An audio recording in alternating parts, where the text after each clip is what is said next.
नमस्ते everyone, Monika astrology में आपका बहुत बहुत स्वागत है। आज हम चर्चा करने जा रहे हैं मिथुन लग्न की और गुरु के राशि परिवर्तन की। देखिए, गुरु जो है मिथुन लग्न वालों के लिए 22 अप्रैल को जो गुरु का परिवर्तन होने वाला है, वो मिथुन लग्न वालों के लिए गुरु दशम भाव में से निकलकर आपके 11वें स्थान में चले जाएंगे, यानी कि 11th हाउस में जा रहे हैं। तो इसका आपके जीवन में किस प्रकार का परिवर्तन होगा, क्योंकि ये 22 अप्रैल यानी कि 22 अप्रैल से लेकर 1 मई तक 2024, तो ये पूरे ही ऑलमोस्ट 1 साल का ट्रांजिट है। और अब ये गुरु आपके लिए किस प्रकार के परिवर्तन लेकर आ रहा है और कैसा रहेगा ये गुरु आपके लिए, इसके ऊपर हम चर्चा करेंगे। सबसे पहले बात करते हैं कि गुरु जब आपके दशम भाव में थे वो स्वग्रही अवस्था में थे। अब ये आपके 11th हाउस में चले गए हैं और अब ये युति बनाएंगे राहु के साथ 30 अक्टूबर तक। और गुरु का 11th हाउस में जाना अपने आप में बहुत अच्छा माना जाता है और 11वां स्थान बहुत ही जो इच्छाओं की पूर्ति का स्थान है।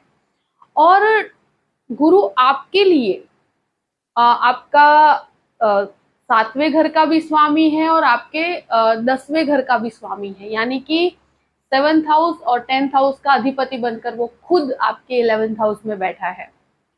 अब यहाँ पर क्या होता है कि देखिए, ये एक ऐसी चीज है कि जहां पर मुझे लगता है कि अक्टूबर 30 तक जो गुरु का राहु के साथ एक चांडाल दोष बन रहा है, तो गुरु का प्लेसमेंट आपके लिए बहुत पॉजिटिव है। आप जो भी कार्य करेंगे वहां पर गुरु के द्वारा आपको बहुत अच्छे डायरेक्शंस प्राप्त होंगे, बहुत अपॉर्चुनिटीज प्राप्त होगी। और आपकी जो जो चीजें आप करना चाहते हैं और जो जो आप एक्सपेक्टेशंस लगा रहे हैं, तो वो आपको प्राप्त होगा ये गुरु के द्वारा। बहुत अच्छी अपॉर्चुनिटीज भी प्राप्त होंगी।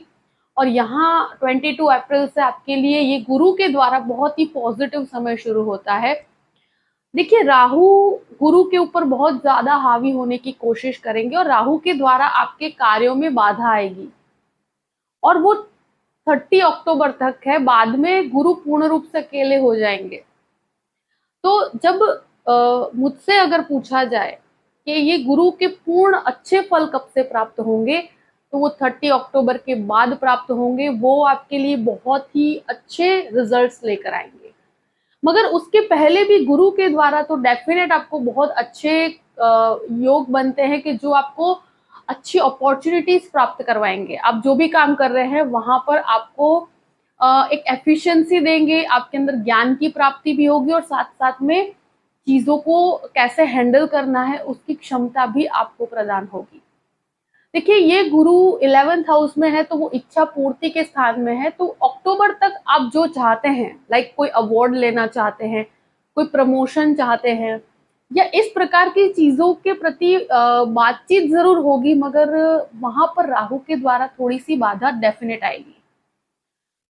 मुझे लगता है कि आपको जॉइंट बिजनेस को अवॉइड करना चाहिए। और स्पेशली अगर आप कहते हैं ना कि ब्रदर सिस्टर रिलेशंस में आप अगर कोई भी प्रकार का जॉइंट बिजनेस, फैमिली बिजनेस करने जा रहे हैं, तो मुझे लगता है आपको यहाँ पर रुकना चाहिए। और हो सके तो अक्टूबर तक ये चीजें आपके लिए बेनिफिशियल नहीं है।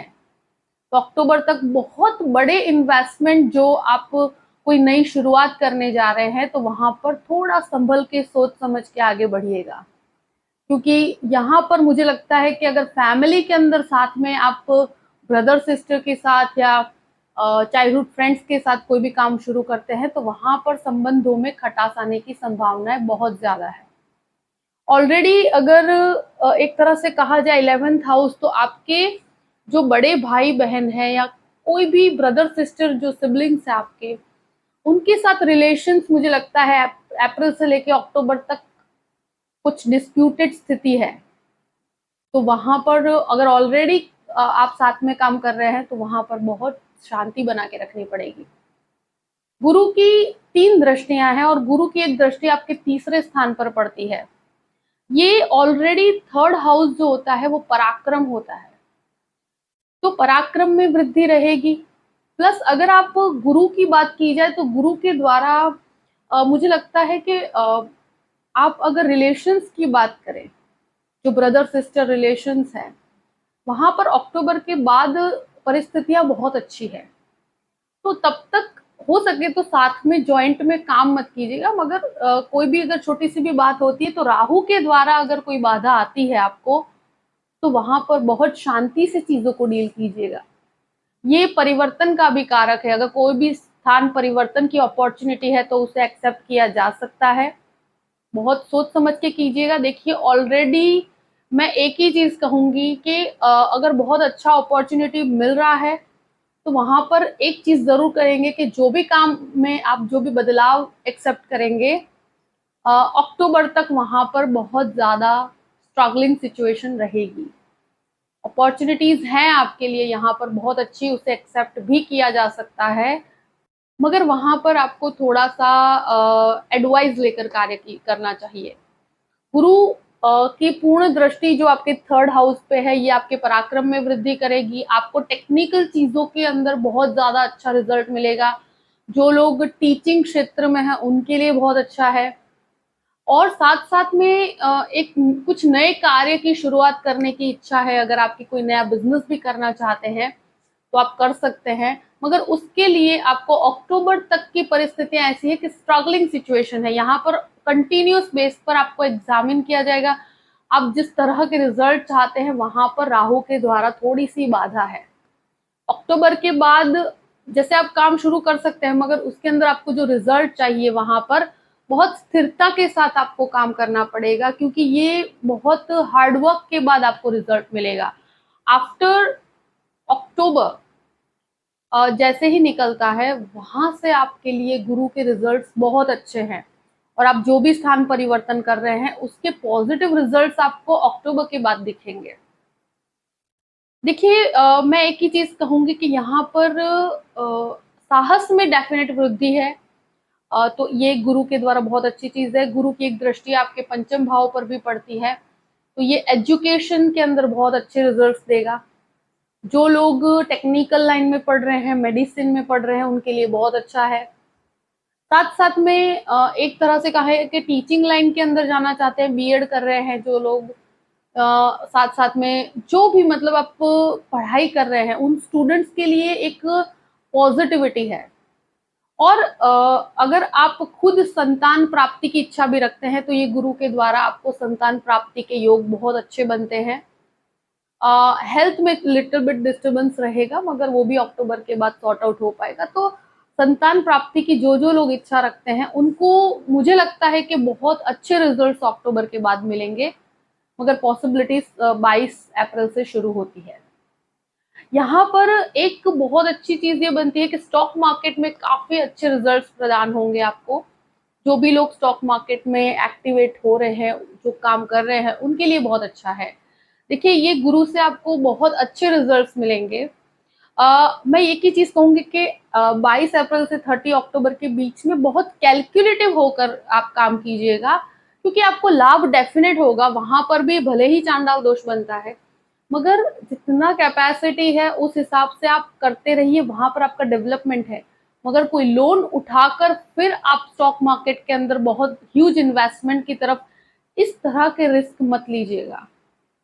ऑलमोस्ट आपके लिए लाभ के योग जरूर है, मगर रिस्क, और वो भी अक्टूबर 30 तक इस प्रकार के कोई भी रिस्क मत लीजिएगा। बाकी गुरु से आपको डेफिनेट इसके अंदर बहुत अच्छे लाभ होंगे। जो भी स्टॉक मार्केट में इन्वॉल्व हैं, ग्रेजुअली और बहुत कैलकुलेटिव होकर करेंगे तो इसके बहुत अच्छे रिजल्ट्स आपको डेफिनेट मिलेंगे।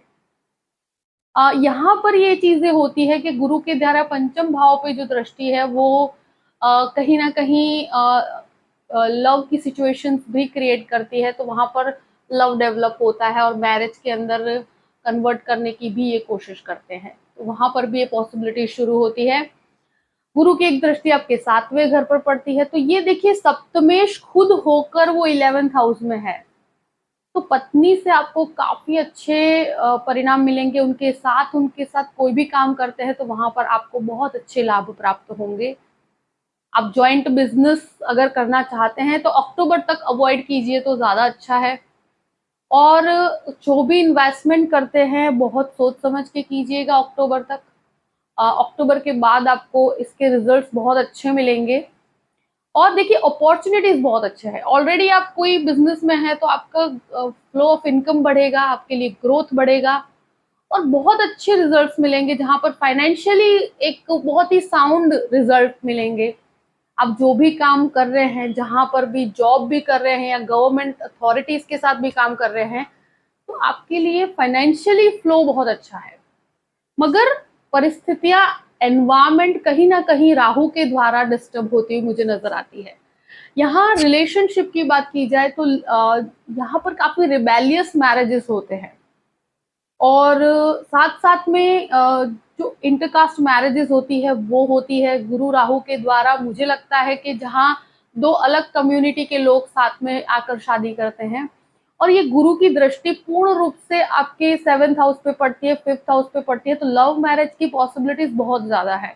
इवन जो अरेंज मैरिज भी करना चाहते हैं तो गुरु के द्वारा मुझे लगता है मैरिज की पॉसिबिलिटीज अब बहुत ही अच्छे रिजल्ट्स देगी आपको।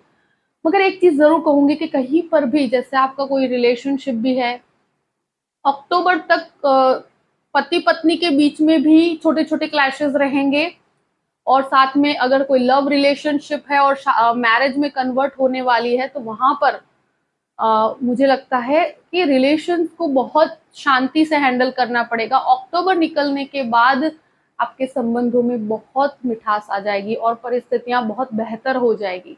तो अगर अप्रैल से अक्टूबर के बीच में जो चांडाल दोष बनता है, वहां पर अगर आपने कोई भी रिलेशनशिप में गड़बड़ की, यानी कि कोई भी प्रकार की डिस्प्यूटेड स्थिति को बहुत ज्यादा लंबा कर लिया, यहाँ कोई ईगो क्लैशेस में पड़ गए आप दोनों, तो वहां ये चांडाल दोष और ये राहु डेफिनेट आपके रिलेशन को खत्म करने की कोशिश करेगा। तो देखिए 30 अक्टूबर तक रिलेशनशिप में बहुत संभल के रहना है। बिजनेस पार्टनरशिप को अगर अवॉइड की जाए तो बहुत अच्छा है और अगर करते भी हैं तो रिस्क बहुत मिनिमम लेवल पर रखिएगा। यहाँ अपॉर्चुनिटीज आपको बहुत अच्छी मिलेगी क्योंकि गुरु काफी बहुत अच्छे रिजल्ट्स दे रहा है। गुरु से आपके मैरिज की पॉसिबिलिटीज खड़ी हो रही है आपके लिए, चाइल्ड बर्थ का एक्सपेक्टेशन बहुत अच्छा है, ट्रांसफर की पोजिशनिंग बहुत अच्छी है। तो गुरु से आपको डेफिनेटली बहुत अच्छे रिजल्ट्स मिल रहे हैं। मगर आपको ये नहीं भूलना चाहिए कि राहु भी साथ में है, तो राहु कहीं ना कहीं रिलेशनशिप में भी कहीं ना कहीं मैनिपुलेट करने की कोशिश करते हैं, रिलेशंस को डिस्टर्ब करने की कोशिश करते हैं। तो अक्टूबर तक संभल के रहिएगा। अगर आप बहुत अवेयर होकर चलेंगे तो कोई प्रॉब्लम नहीं आएगी। जिन जिन के बर्थ चार्ट में गुरु की महादशा या राहु की महादशा है, अंतरदशा है, तो उन लोगों को ज्यादा संभल के रहना चाहिए इस परिस्थिति के अंदर। और देखिए यहाँ पर एक ही चीज है कि ये गुरु आपके लिए बहुत अच्छी अपॉर्चुनिटीज लेकर आएगा क्योंकि 10th लॉर्ड है 11th हाउस में, तो आपके कार्यस्थल से रिलेटेड बहुत अच्छी अपॉर्चुनिटीज आपके लिए 22 अप्रैल से शुरू होती है। और अगर कोई भी स्थान परिवर्तन है, आप स्थान परिवर्तन कर सकते हैं, आपके लिए बहुत अच्छा है। जॉब चेंज की पॉसिबिलिटीज भी बहुत अच्छी है। मगर इनिशियल स्टेज पर जब भी आप जॉब चेंज करेंगे तो काफी चैलेंजिंग पोजीशनिंग होगी, तो चैलेंजेस को पार करना होगा, बाकी कोई घबराने की स्थिति नहीं है। ये एक ऐसी पोजीशनिंग है कि जहां पर रेमेडीज की बात करते हैं कि अगर ऐसा कोई भी दोष है, और अक्टूबर के बाद तो अक्टूबर से मई 1 मई तक तो आपके लिए बहुत अच्छा है ये गुरु, और आपको हर तरह से सपोर्ट करेगा, आपके लिए हर इच्छा की पूर्ति होगी। मगर तब तक ये अप्रैल से अक्टूबर के जो चांडाल दोष है राहु के द्वारा जो गुरु के हमको फल प्राप्ति में प्रॉब्लम्स आ रही है, तो उसको कैसे कम किया जाए, उसको कैसे हम मिनिमाइज कर सकते हैं। तो सबसे पहली चीज मैं कहूंगी कि विष्णु सहस्त्र का पाठ कीजिए। गुरुवार को विष्णु सहस्त्र का पाठ करने से गुरु काफी पॉजिटिव होता है, गुरु को बल मिलता है। दूसरी चीज, जो लोग, क्योंकि काफी डिफिकल्ट रहता है कुछ लोगों के लिए क्योंकि रेगुलर रूटीन में जॉब होती है, समय की कमी होने के कारण नहीं कर पाते हैं, तो उन लोगों के लिए बहुत अच्छा है कि रोज ओम नमः शिवाय के 108 जप कीजिए। तो शिव की आराधना और शिव का जप करने से, ओम नमः शिवाय का जप करने से, तो ये आपके लिए चांडाल दोष को बहुत बहुत हद तक मिनिमाइज कर देगा, आपकी प्रॉब्लम्स को काफी हद तक कम करेगा और साथ में आपको सही रास्ता भी दिखाएगा। राहु के द्वारा भ्रमित नहीं होंगे क्योंकि शिव की आराधना और विष्णु सहस्त्र के पाठ से चांडाल दोष के अंदर बहुत रिलीफ मिलता है, बहुत शांति मिलती है। तो आप डेफिनेटली इसका सहारा ले सकते हैं। तो आपके लिए अक्टूबर तक की अपॉर्चुनिटीज के पॉजिटिव रिजल्ट्स आपको मिलेंगे। बहुत घबराने की स्थिति नहीं है, मुझे लगता है ये बहुत पॉजिटिव ट्रांजिट है आपके लिए। आई होप कि ये वीडियो आपको पसंद आया होगा। पसंद आए तो लाइक भी कीजिएगा और सब्सक्राइब भी कीजिएगा। अगर आप मुझसे कंसल्टेशन लेना चाहते हैं तो डिस्क्रिप्शन बॉक्स में मैंने अपना ईमेल आईडी दिया हुआ है, astrologymonica@gmail.com। आप उस पर मेल कर सकते हैं। मैं आपको पूरी ही जानकारी प्रदान करूंगी कि कैसे मुझसे कांटेक्ट किया जाए और कैसे मुझसे कंसल्टेशन लिया जाए। अपनी पूरी ही परिस्थितियों को ध्यान में रखते हुए और हमेशा खुश रहिएगा और रेमेडीज कीजिएगा। Thank you so much. जय श्री कृष्ण।